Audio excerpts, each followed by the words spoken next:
Assalamualaikum warahmatullahi wabarakatuh. Saya Nindi Herliani dengan NIM A1C4190016 dari kelas reguler B 2019, Prodi Pendidikan Biologi Universitas Jambi. Kali ini saya akan melakukan praktikum perkembangan hewan dengan judul tipe-tipe telur, di mana tujuan dari praktikum pada hari ini adalah untuk mengetahui tipe-tipe telur pada vertebrata dan membandingkan antara beberapa spesies dengan tipe telur yang berbeda. Terima kasih. Telur mengandung air, protein, dan lemak. Telur juga mengandung vitamin A, vitamin D, vitamin E, vitamin K, vitamin B2, B5, dan B12. Lalu, telur juga mengandung asam folat, kalsium, selenium, dan seng. Karena mengandung banyak zat inilah, telur sangat bermanfaat bagi tubuh. Nah, selanjutnya saya akan menjelaskan apa itu telur. Telur merupakan kumpulan makanan yang disediakan oleh induk untuk perkembangan embrio di dalam suatu wadah. Nah, struktur telur itu terbagi menjadi yang pertama adalah cangkang telur. Di cangkang telur di luar permukaannya itu terdapat pori-pori sebagai tempat keluar masuknya udara. Nah, cangkang telur sendiri berfungsi untuk melindungi bagian dalam telur dari gangguan luar. Di dalam cangkang telur itu terdapat selaput yang berfungsi untuk mencegah masuknya zat-zat yang tidak diinginkan. Selanjutnya adalah rongga udara. Rongga udara ini berfungsi sebagai sumber oksigen bagi embrio. Selanjutnya adalah keping germinal. Keping germinal adalah zigot atau embrio yang akan berkembang menjadi calon individu baru. Lalu ada putih telur atau albumin. Putih telur ini berfungsi untuk melindungi telur dari goncangan, kemudian sebagai cadangan makanan bagi embrio. Lalu ada kuning telur atau yolk yang berfungsi sebagai penyedia makanan bagi telur. Selanjutnya, ada kalaza atau tali kuning telur berfungsi untuk menahan kuning telur agar tetap pada tempatnya, sehingga zigot atau embrio ini tetap berada di bagian atas kuning telur. Kemudian ada membran vitelin. Membran vitelin ini berfungsi selanjutnya adalah membran vitelin. Membran vitelin ini menyelimuti kuning telur agar kuning telur tidak bercampur dengan putih telur. Selanjutnya adalah tipe-tipe telur. Berdasarkan ada dan tidaknya yolk, telur dibedakan menjadi dua, yaitu yang pertama adalah lesital, di mana telur memiliki yolk, dan yang kedua adalah alesital, di mana telur tidak memiliki yolk. Berdasarkan persebaran yolk, telur dibedakan menjadi tiga. Yang pertama adalah isolesital, di mana yolk tersebar di seluruh sitoplasma. Yang kedua adalah telolesital, di mana yolk ini berada di salah satu ujung atau kutub telur, dan yang terakhir adalah sentrolesital, yaitu telur dengan yolk berada di tengah. Berdasarkan jumlah yolk, telur dibedakan menjadi tiga. Yang pertama adalah oligolesital, di mana telur memiliki sedikit yolk atau hampir tidak memiliki yolk. Yang kedua adalah mesolesital, di mana telur memiliki yolk dengan jumlah yang relatif sedang. Dan yang terakhir adalah megalesital, di mana telur memiliki banyak yolk. Nah, selanjutnya adalah prosedur kerja. Di sini saya sudah menyiapkan alat dan bahan. Ada telur bebek yang matang, telur bebek yang mentah, telur ayam yang matang, telur ayam yang mentah, telur puyuh yang matang, dan telur puyuh yang mentah. Nah, yang pertama-tama yang akan saya amati adalah cangkang telur. Cangkang telur ini secara umum fungsinya sama karena sebagai pelindung isi telur dari berbagai bahaya luar. Kemudian, pada telur bebek ini, warna cangkang telurnya itu berwarna biru kehijauan. Sedangkan pada telur ayam berwarna kecoklatan, dan pada telur puyuh, pada cangkangnya ini dapat kita lihat bahwa cangkangnya itu bermotif atau bercorak. Nah, selanjutnya pada cangkang telur ini terdapat membran outer yang berada di luar dan membran inner. Membran inner ini dapat kita lihat setelah telur kita pecahkan.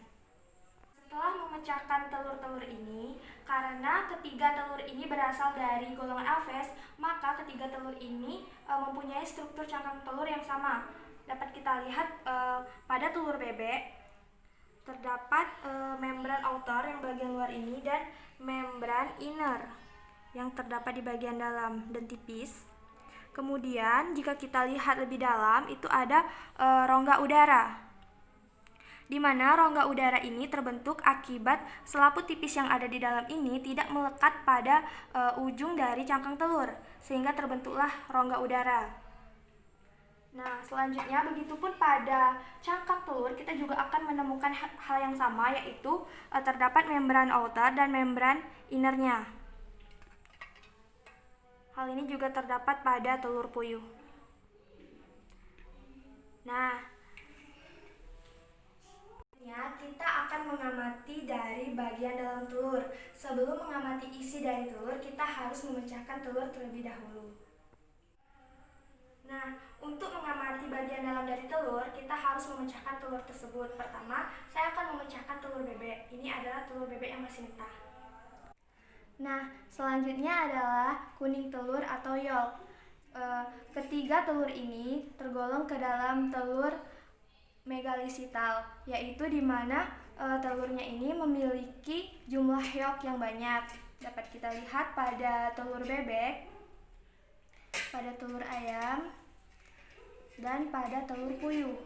Nah, pada telur bebek yolknya berwarna keorenan, sedangkan pada telur ayam dan telur puyuh berwarna kuning. Nah, fungsi dari yolk sendiri adalah sebagai penyedia makanan bagi embrio. Selanjutnya, berdasarkan penyebaran yolknya, ketiga telur ini sama-sama memiliki tipe centrolicital. Nah, selanjutnya adalah membran vitellin atau membran yang menyelimuti kuning telur. Fungsinya adalah untuk mencegah agar kuning telur ini tidak bercampur dengan putih telur. Selanjutnya adalah putih telur. Putih telur atau albumin adalah Selanjutnya adalah putih telur atau albumin yang berfungsi sebagai pelindung zigot dari goncangan dan bahaya luar. Nah, albumin ini juga berfungsi sebagai cadangan makanan bagi zigot. Jika kita lihat, putih telur ini terdiri dari bagian yang kental dan bagian yang encer. Ini bagian yang encer. Begitu juga dengan putih telur pada telur ayam. Di sini sangat tampak sekali bahwa terdapat bagian putih telur yang encer dan bagian putih telur yang kental dan bagian putih telur yang encer. Begitu juga dengan telur puyuh. Selanjutnya adalah kalaza atau tali kuning telur. Nah, kalaza ini berfungsi untuk menahan telur agar tetap pada tempatnya. Jika kita lihat pada telur bebek, akan nampak ini kalazanya.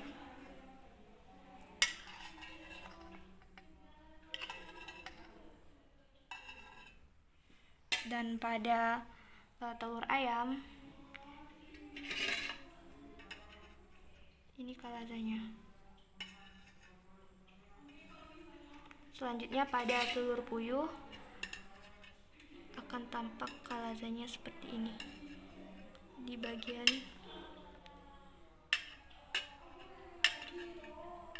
sini. Selanjutnya saya akan mengamati telur yang sudah direbus. Saya akan memecahkan telur rebus ini untuk mengamati bagian dalam dari telur.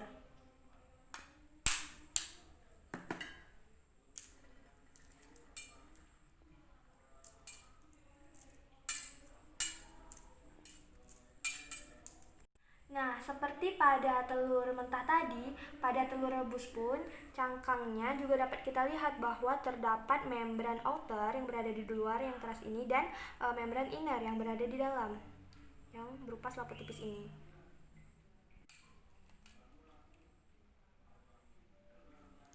Nah, seperti yang telah saya jelaskan di awal tadi bahwa ini adalah bekas dari adanya rongga udara, di mana rongga udara ini berfungsi sebagai penyuplai oksigen bagi embrio. Nah, selanjutnya saya akan mengupas telur ayam yang sudah direbus.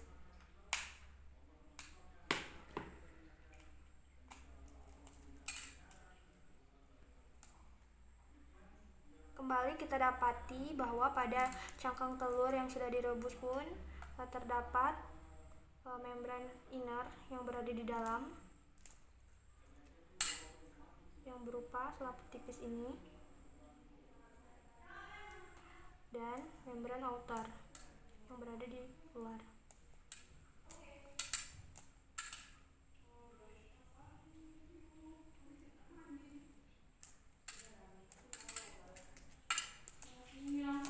Telur ayam juga bisa kita lihat bahwa di sini terdapat rongga udara seperti pada telur bebek tadi, di mana fungsinya juga sama untuk penyuplai oksigen bagi embrio.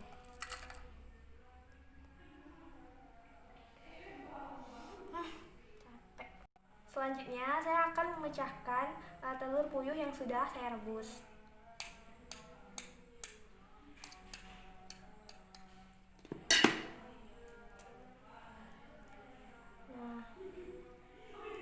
Sama seperti pada telur bebek dan telur ayam, di sini juga terdapat membran outer dan membran inner pada cangkang telurnya. Nah, selaput tipis yang berada di dalam ini adalah membran inner yang berfungsi untuk mencegah masuknya zat-zat yang tidak diinginkan.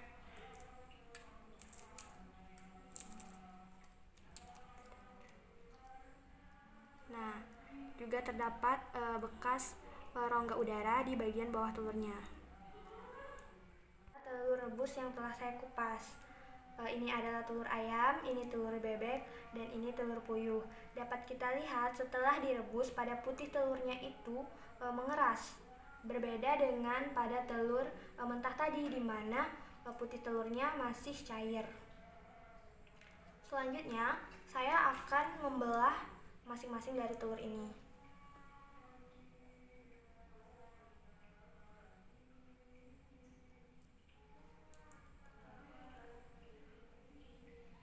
Ini telur ayam.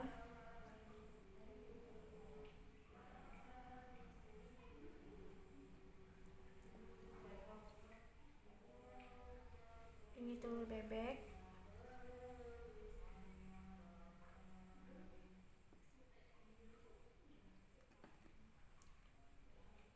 Dan ini telur puyuh. Nah, berdasarkan persebaran dari yolk atau kuning telurnya, dapat kita simpulkan bahwa dari ketiga telur ini sama-sama tergolong ke dalam jenis telur centrolecital, di mana kuning telur atau yolknya berada di tengah-tengah telur. Seperti ini. Kuning telur atau yolknya berada di tengah-tengah telur, itu menandakan bahwa ketiga jenis telur ini tergolong ke dalam jenis telur centrolecital. Setelah melakukan praktikum tersebut, dapat disimpulkan bahwa ketiga telur tersebut, yaitu telur bebek, telur ayam, dan telur puyuh, sama-sama tergolong ke dalam tipe yang sama, yaitu berdasarkan jumlah yolknya tergolong ke dalam jenis megalicital, dan berdasarkan persebaran yolknya termasuk ke dalam tipe telur centrolicital. Kenapa ketiga telur itu memiliki tipe yang sama? Karena ketiga telur tersebut berasal dari telur unggas. Nah, demikianlah praktikum saya pada hari ini. Saya akhiri dengan wassalamualaikum warahmatullahi wabarakatuh.